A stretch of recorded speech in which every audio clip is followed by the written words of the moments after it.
Have you ever noticed this? You can survive a brutal week at work, but one stupid comment online can ruin your entire night. Or you walk into your kitchen, see the sink full of dishes, and suddenly you're not mad about dishes, you're mad about your whole life. Here's the brutal truth. Most of the pain you carry isn't coming from what happened. It's coming from the meaning your mind attaches to it. In this video, I'll show you how the Stoics, 2,000 years ago, trained their minds to stay steady in a world that was violent, uncertain, and unfair, and how you can use the same tools for modern life: work stress, relationship tension, social media anxiety, and that constant feeling like you're behind. And stay with me, because near the end, I'm going to share the one mistake most people make when they try to be calm, and why it quietly keeps them stuck. Let's be honest, life in 2026 isn't easier. It's just faster. You're expected to be productive, emotionally stable, financially responsible, physically healthy, a present parent or partner, while the world keeps pushing notifications in your face like it's an emergency. And that's what makes Stoicism feel so relevant, not because it's trendy, not because it's deep, but because it's practical. Stoicism isn't about acting like you don't feel anything. It's about learning where your real power is, so you stop leaking your energy to people, problems, and situations that don't deserve it. Today we'll go through this in a clear structure. 1. The Stoic skill that cuts anxiety in half. The control split. 2. How to stop letting people press your buttons. 3. How to handle stress, comparison, and social media noise. 4. How to rebuild discipline without burning out. 5. The final brutal shift. Why trying to control life makes you miserable, and at the end, I'll give you a simple daily practice to make this stick. Part 1. The control split. The fastest way to calm your nervous system. The Stoics had a simple rule: some things are up to you, and some things aren't. Peace starts when you stop mixing the two. Let me paint a scene. It's Monday. You open your email and see a message that makes your stomach drop. A client is unhappy. Your boss wants a meeting. Your calendar is packed. Now your mind does what it always does. It time travels. What if I lose this job? What if my reputation takes a hit? What if I'm not good enough? And suddenly, you're not dealing with an email anymore. You're dealing with an entire imaginary future. A lot of us live like this. We suffer real stress over things we can't actually control: other people's moods, the economy, the past, the algorithm, the timing of life. Here's the shift. Control what you do. Release what you don't. When you feel your stress spike, ask a brutal question. What part of this is actually mine to handle? Not, what do I wish would happen? Not, what should they do? But, what action is mine? Your action. Send a clear reply, document the work, prepare for the meeting. Not your action, controlling your boss's personality. Your action, improve your skill. Not your action, controlling how quickly recognition arrives. Do this in real time. Step 1. Name it. This is fear. This is embarrassment. This is me trying to control the uncontrollable. Step 2. Split it. Here's what I can do today. Here's what I'm imagining. Step 3. Reduce it. Pick one small action. 1. Send the email, make the call, write the plan, take the walk. Your nervous system calms down when you give it a direction. Stoicism is not positive thinking. It's clear thinking. Part 2. If someone can anger you, they can control you. One of the most brutal Stoic ideas is this: if someone can trigger you on demand, they have power over you. Think about how this shows up in real life. You're doing fine until your partner says something in that tone, or your coworker cuts you off in a meeting, or someone leaves a disrespectful comment online, and then you feel it. Your chest tightens, your jaw locks, your thoughts get sharp, your body is ready for war, and the worst part? You think your anger is proof you're strong, but most of the time, It's proof you're hooked. Because when you're angry, you're easy to manipulate. You over-explain, you defend yourself, you say things you regret, you give away your peace for free. Stoicism doesn't say never get angry. It says don't let anger drive the car. Here's the practical tool: the 3-second gap. When you feel yourself getting triggered, do this. 1. Pause for 3 seconds, not to be polite, to be free.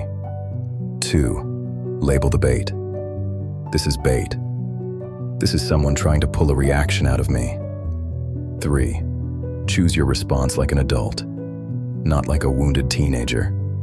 Sometimes the strongest response is silence, a calm, noted, or walking away before you say something that costs you later. This is what people don't understand.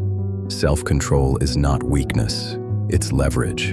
And you don't need to win every moment, you need to win your life. Part 3. Social media doesn't ruin your day, your mind does. The Stoics believed events don't disturb you, your interpretation does. Let's talk about the modern version of this, your phone. You scroll for 5 minutes, and suddenly you feel behind, not enough, like everyone else has it together, like you're failing quietly. You see someone's promotion, someone's vacation, someone's perfectly edited relationship, and your brain turns it into a story. They're winning. I'm stuck. I missed my chance. And now your day has a weight to it. Here's the brutal part. Most of social media pain is self-inflicted comparison. Not because you're weak, because your brain is wired to measure status and safety through other people. Stoic solution is not delete everything. It's reclaim your attention like it's your life, because it is. Try this, the one purpose rule. Before you open an app, ask, what am I here for? If you don't have a purpose, you're about to become someone else's product. Then do one of these micro actions. Set a timer for 7 minutes. Your brain behaves differently when it knows there's an end. Unfollow for peace, not drama. Quietly remove accounts that trigger envy, rage, or shame. Replace scroll with one real-world action. If scrolling makes you feel behind, do one thing that moves you forward. Text the client, apply for the job, go for the walk, clean the room. This is Stoicism in modern language. You don't need more motivation. You need fewer leaks. Part 4. Be strict with yourself, tolerant with others, without becoming cold. Stoicism teaches a tough balance. Be patient with people, but disciplined with your standards. This is where most people break. They're tolerant with others, but also tolerant with their own excuses. They give coworkers endless understanding, while their own health falls apart.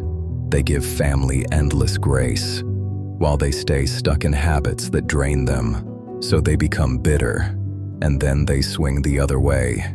They become harsh, cold, emotionally shut down. They call it stoic, but it's just burnout. Here's the balanced version: compassion for people, standards for yourself. Real-world example. If your coworker is rude, you don't need to match their energy, but you also don't need to tolerate disrespect. You can be calm and firm at the same time. Try this script. I'm open to feedback. I'm not open to being talked to like that. Let's stick to the issue. We can continue when we're both ready to be constructive. That's not aggression, that's adult boundaries. Now for self-discipline without self-hate. Use minimum viable discipline. If you can't do an hour workout, do 10 minutes. If you can't fix your diet, drink water and eat protein first. If you can't focus for 2 hours, focus for 15 minutes. The Stoics weren't obsessed with intensity, they were obsessed with consistency. Part 5. The present moment is the only place you can actually live. Stoicism is ruthless about time. You don't own tomorrow, you only own your choices today. Most people don't realize how often they delay their life.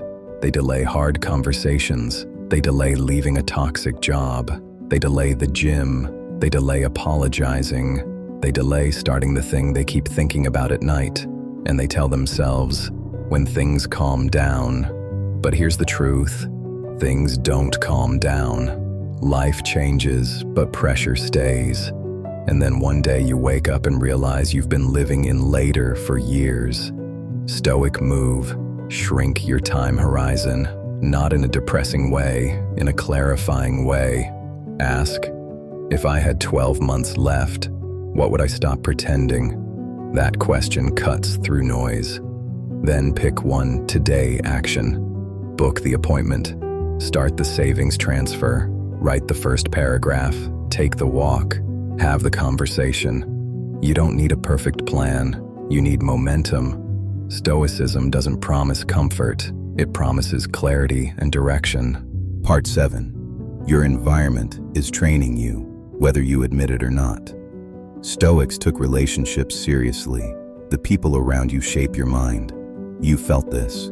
You hang out with someone who complains about everything, and suddenly you're complaining too. You spend time with someone who's disciplined, and discipline feels normal. But most adults keep relationships out of habit. Old friends, familiar drama, group chats that drain them, family patterns that keep them small, and they wonder why they can't change. This isn't about cutting everyone off. It's about being intentional. Try this Stoic audit. Pick 3 people you interact with most. Ask, 1, do I feel lighter or heavier after talking to them? 2, do they bring out my best self or my worst habits?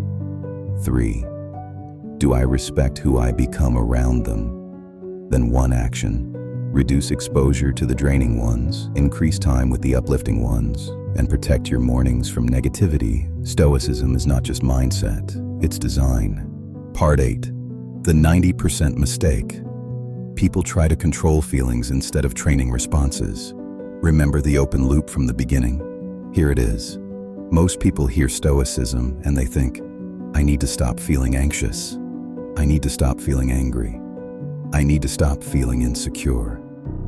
That's the trap. You can't control what you feel first, but you can control what you do next. The Stoic goal is not to become emotionless. It's to become less reactive. Your feelings are weather. Your actions are the steering wheel. So the daily practice isn't be calm. It's feel it arrow, name it arrow, choose the next move. That's how you become steady. Let's lock this in. Today we covered 1. The control split. Focus on what's yours. Release what's not. 2. Anger and triggers. Don't let people rent space in your mind. 3. Social media and comparison. Protect your attention like it's oxygen. 4. Discipline without burnout. Minimum viable consistency. 5. Time in the present. Stop living in later. 6. Desire and freedom. Delay and replace. 7. Environment. Your circle is training your mindset. These aren't just ideas. They're tools you can use today, at work, at home, on your phone, in your head. If any part of this hit you, don't just agree with it. Pick one tool and try it in the next 24 hours. And I want to ask you something. No pressure, just real talk. What's the one thing that triggers you the fastest right now? A person, a situation, a habit? Drop it in the comments. Not for drama, so you can name it and start taking your power back. If you found this helpful, hit like. It helps the video reach more people who need it. And subscribe if you want more Stoic tools that actually work in real life. Simple, practical, and built for the world we're living in. Because life won't get easier, but you can get steadier.